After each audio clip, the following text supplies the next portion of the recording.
Well, sometimes people think they're guilty and they're not. That's tricky. I saw that in psychotherapy all the time, is people would convict themselves at a second's notice, and I would look into it and I'd think, actually, this wasn't nearly as much your fault as because you think, well, you should take responsibility for your actions, and fair enough, but there are errors in that direction too, is you should take responsibility for your actions, but the presumption of innocence also applies to you, even if you are inclined to be guilty. And so that principle that you should take on every client as a lawyer, it's a good principle. It's a very good principle. You never know what the story is till you get to the bottom of it.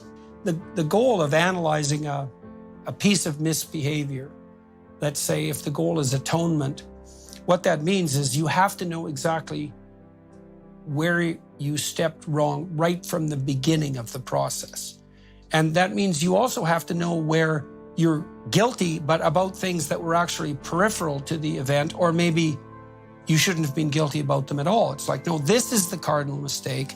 This is the mistake. This is the pathway. This is what you're guilty of, not these things. This is what anyone would have done in your situation, because lots of times people will do something that looks terrible on casual glance and may even be terrible, but you listen to the full account and you think, oh, if I was in that situation, I would have done something far worse, right? And then that makes the whole notion of guilt much more complex.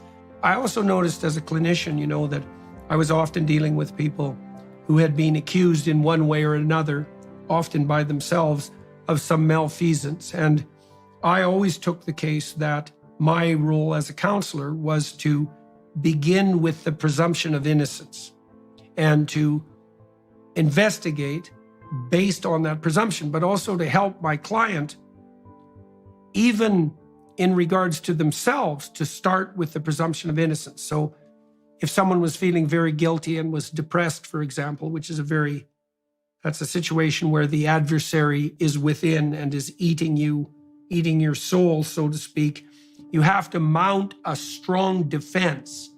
And, that means that you should take a very careful look at your weaknesses and your transgressions, but you should do that from the initial presumption of innocence. And that's a hard thing to learn too when you're being prosecuted in the manner that you've been prosecuted, because in order to withstand that without falling prey to the trauma associated with derealization, you have to get your ducks in order so that you can justify to yourself your own claims of innocence. And that means you also have to learn to do that without a kind of careless self-righteousness, and also without that proclivity to move toward more extreme views, which does also lurk as a temptation under such circumstances. It's like you did something wrong and it's hurting you. Fair enough, that hurts people. And what you have to do is you have to figure out what it was that you did wrong. You have to figure out how it was that you got there. You have to figure out how to change your life so that you won't go there anymore. You have to make amends for what you've done, not necessarily precisely to the people that you did it to, because maybe you can't, but you need to start to live your life in a way that makes amends for what you've done, and then you have to let it go, because people make mistakes, and torturing yourself to death because you did something reprehensible and stupid isn't as useful as using the experience to transform yourself into someone moral and useful. Now, that's easier said than done, obviously, and I'm not in the least taking it lightly. I know that, you can do things in your life that are very bad and that are very hard to get over. But adding your own misery to the misery of the world when you could be out there doing good is probably not the best way to atone for your past sins. So, and people make mistakes. The trick is, once you've made it, to admit that you made it, to learn why you made it, to transform yourself so you don't make it anymore, and then to go out there and start acting like a proper person. Well, people are fallible in a profound way, but if they atone, they can be redeemed.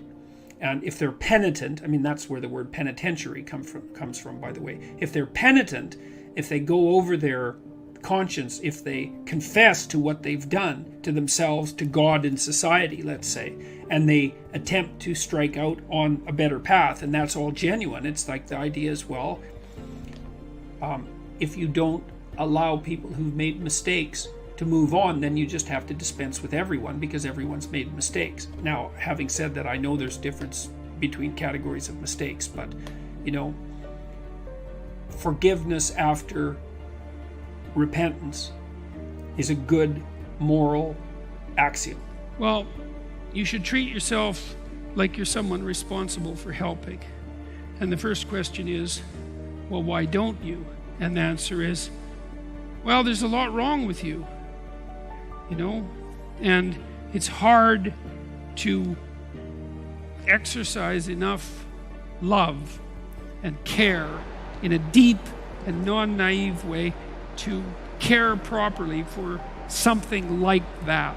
But you know, you do it for people that you love despite their inadequacies, and there is this idea that there is a spark of divinity within us, and it is possible that the fact that you have that spark of divinity within you also means that you have the capability to withstand that terrible vulnerability. That's what I was trying to get at in chapter 1, which was to stand up straight with your shoulders back, that you could actually voluntarily accept the onslaught of the tragedy of being, and that you can constrain the proclivity for malevolence that's part of you and that's part of the world. And in that you can discover your own value, your own intrinsic value, and your own nobility. And all of that might be more powerful than the forces of vulnerability and malevolence themselves, which I also happen to believe. And I think that that is in some sense the fundamental hallmark of faith. And so chapter 2, and to some degree chapter 3, which is to surround yourself with people who want the best for you, it's an encouragement to assume, to act out the proposition that even if life is as difficult as it seems to be, and if you're as vulnerable and weak in a fundamental sense as you definitely are, and characterized by this terrible propensity for the infliction of voluntary suffering on yourself and others, and that destructive tendency, that there's still something within you that's so remarkable and so aligned with order and being in the proper manner that you can climb above that, let's say like Abel, and that you can make the proper sacrifices, and that you can set yourself right, and you can set your family right, and you can set the world right, and that the mere possibility that that might occur, that that might be within the realm of potential, means that you have a moral obligation to exercise the responsibility to take care of yourself as if you're something that matters. And that if you did that properly, it might turn out that what you did would matter, that it would matter to you, that it would be meaningful in the way that things that matter are meaningful, and that it would matter to everyone around you. People have a lot of guilt. You know, there's a line of social psychology that claims that most people feel that they're better than other people. And like, I just don't buy that. That isn't what I've seen in my life. And maybe I'm a bit biased because I'm a clinical psychologist and I see more people who are overtly suffering, maybe, than people do in general. Although I'm not so sure about that, you know, because you don't have to scratch very far beneath the surface of most people's lives before you find something truly tragic. So that tragic sense of being is there with people all the time. And it's also the case that in my experience, like, I rarely meet someone who says, hey, you know, I'm doing everything I possibly can, I'm a hell of a guy, and I can't see how I could possibly improve, you know? You meet someone like that, you think they're narcissistic, right? And you're right.